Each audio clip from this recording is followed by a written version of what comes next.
Hello and welcome back. I'm Nettie Owens. This is What Businesses Need to Know Right Now. I've brought Reena Friedman Watts, host of the Better Call Daddy show and founder of Megawatts Productions, among many other things. She does freelance marketing and has been doing that for at least 3 years, but this has been her career. She's tried many different paths, which has brought her to where she is now with being the host of a successful podcast. And we're going to talk about that today. So welcome, Reena. It's good to have you here. Thank you so much for having me. I'm glad to jump in because we were talking pre-show and I found myself wanting to ask you questions and then wanting to know the answers when everybody else learned the answer too. So now I can dig in and find out exactly how you were going to answer it. So let's just jump in here. You've been the host of the Better Call Daddy show now for just over a year. Congratulations. Happy anniversary. Thank you. And in this show, we typically explore what do businesses need to know right now. But I'm curious for you, the Better Call Daddy show interviews interesting people with interesting stories, and then you get your dad's take on what they're sharing. So if anyone hasn't had a chance to listen to the show, it's fantastic. You bring on some amazing guests. And I'm curious for you over this last year, because you started the show in a pandemic, what kinds of themes have you been hearing? Has there been sort of a common thread that has woven through many of the different interviews? That's a great question. So I would say mental health has definitely come up and people want to talk about it. I actually interviewed a world-renowned therapist last night, and I asked my Facebook group, do you have any questions around behaviors you're seeing, stress, ADHD, Lyme's disease? Like, there's so many different angles you can take with mental health. And the response to that was more than I had seen. So I was like, wow, I think that I need to lean into that even more, because in 1 hour, you can only cover so much. I tried to cover some of the questions that were asked. You know, you want to ask questions about your own life. You want to get the interviewees' perspective and what they want to promote and what they want to talk about, and you want to ask questions that your audience wants to hear. So that is a lot in one sitting. But I would say that mental health has come up in most stories. And that's interesting because your stories are so diverse. I mean, the people that you bring on walk every path on this planet and have so many diverse backgrounds, and it's interesting that, you know, to find a common thread and for that to be it. And I feel like mental health is getting more and more conversation space, which I'm so appreciative of, because I feel like and we're realizing this kind of as a global community, to ignore that aspect is ignoring an enormous part of the motivation for why we do things, our energy level, and our capability and capacity to exist, you know, in a healthy way. It's not just this physical body. So part of that discussion then, you know, I think it's important to bring in other under discussed areas, which would be, you know, women in this whole grand scheme of things. So women and diverse populations as well. I mean, I feel like a lot of conversations center around what has traditionally, at least in the United States, been, you know, a male-centric and white Anglo-Protestant kind of storyline. Is there anything that kind of comes when you look at diverse populations when you have that mental health question, or gender, or anything like that? That's interesting too. Yeah, it has come up in different ways, but I think that it's affecting everyone. Mm-hmm. So, you know, I even had one story that I didn't air because there was a missing person during the time of the interview.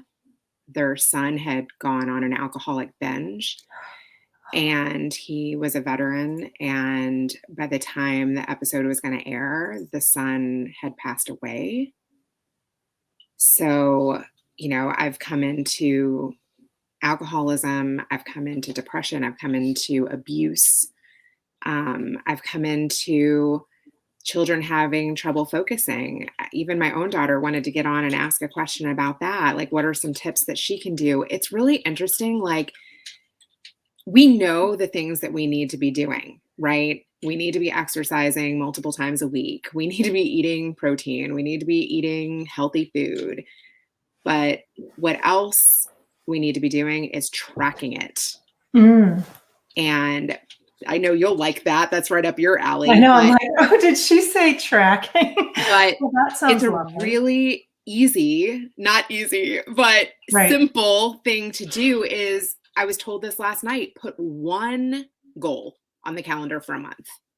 100%. That's it. Like, and track the one goal. And look, you're not going to do it every day. Maybe you will. Like the 75 hard thing that everybody's doing with this diet, like people are doing it. They're being really consistent with it. They're doing it. But what happens if you slip up once? You have to start all the way over? I think just note it, right? Right. I think that's really important. And I'm feeling like there's definitely some crossover here, in the business world between mental health and how we can approach change with mental health. I'm a fan of picking one thing that you focus on for 30 days. It's something that I talk to my clients about a lot. And I'm also a huge fan of being able to give yourself some grace and not just throw the baby out with the bathwater, not jump off the bandwagon because you missed one day. I mean, the reality is that's not reality. Reality is you're going to have days that you slip up. If you can't get back on after that because you have to start all over. Well, that's not being authentic to what is happening in your life. And, so you just mentioned 75 hard. I can't imagine having to constantly start over on that and how frustrating that process would be. So I'm so glad that you shared, just go ahead and maybe be aware, like what caused you to not be able to do it that particular day, and what changes might you make, or maybe not. I mean, maybe you make no changes. My husband and I have gotten into this routine of walking every morning with the dog, which he's very happy about. We're very happy about. Now it's walking in the dark. I can't say I'm as thrilled about this process, and it's getting colder. So also not my favorite. But this morning I'm like, I have a dentist appointment. I'm just not going to do it. I'm not going to walk. And you know what? That world, it's still spinning. We're here today, and tomorrow I'll go out and walk, and it's not going to change who I am. So I love that idea of focusing for 30 days on one thing, but also being able to give yourself some grace. And so kind of tying that back into business and what we're doing with business, where does that pop up? I mean, you've had a lot of, as I said, diverse interviews. Some of them are squarely in the business space. What are you hearing? What are you seeing? And maybe what's surprising you there? Even with a client that I recently helped, she's looking to transfer some of her community that she has on Facebook over to LinkedIn. And I was like, let me tell you 3 things that you can do to your LinkedIn immediately that will help you bring some of those people over. Start with just little attainable things, like you have no recommendations. I see your recommendations on Facebook. Go find some of those people that have referred you elsewhere and say, hey, can you literally just copy and paste that message and send them it? Send them the recommendation link, write one for them. The more you write them for other people, they're going to do it in return. Make it easy for people as well. So if you're going to have an interview with someone, make sure you email it to them. Make sure you DM it to them. Make sure it's included in the calendar invite. If you want somebody to listen to your podcast and then go from your podcast to your website, everything needs to be in the show notes. Like, you think that you do it one time and that's good. It needs to be every time. It needs to be multiple times. I love that. And I love the simple steps, and just noticing kind of little things that we can do. There are so many people coming over onto LinkedIn And it's just a great platform for doing business. So last question, and I know we're going to hit our time on LinkedIn. So those watching there, check out the rest of this interview on YouTube. But to keep going with you a little bit, what has surprised you over these last many months of your interview series on the Better Call Daddy show? So when I first started, I didn't realize who was going to be reaching out to me. And I have really found a niche with people who love their daddies. Oh, that's which so is wonderful. cool. Yeah. So I don't even tell my guests that reach out to me like that they have to have a daddy story, but a lot of people that have reached out are like, hey, I started playing the trumpet because of my dad. I became an engineer because of my dad. I have a love of music because of my dad, and I'm like, oh, that is so cool. Like, they get the theme of my show, and I've been leaning more into that. I still want to have, the sperm donor or the murderer or the CEO or the LinkedIn edutainer. I'm having quite a mix of guests, but that is one thing that I did not expect, and that has been a pleasant surprise. That's fantastic. And I love that. I love that theme. I mean, you brought up some really important themes here, mental health being one of them, but also I do feel like, having really strong male role models is something that we are not seeing as many of. And so to create such a powerful show centered around like a healthy, strong relationship with your dad, I think that's just a beautiful, beautiful thing. So I have just really enjoyed getting to explore a little bit more about your show and what you're seeing out in the wilds there of all the folks that you're interviewing. Reena, if people want to get in touch with you, if they want to catch the show, where can they go? It's on all your podcatchers. So Apple Podcasts, Google Podcasts, Spotify, iHeart, all those places. Or you could go to bettercalldaddy.com and you can reach me at Reena@bettercalldaddy.com.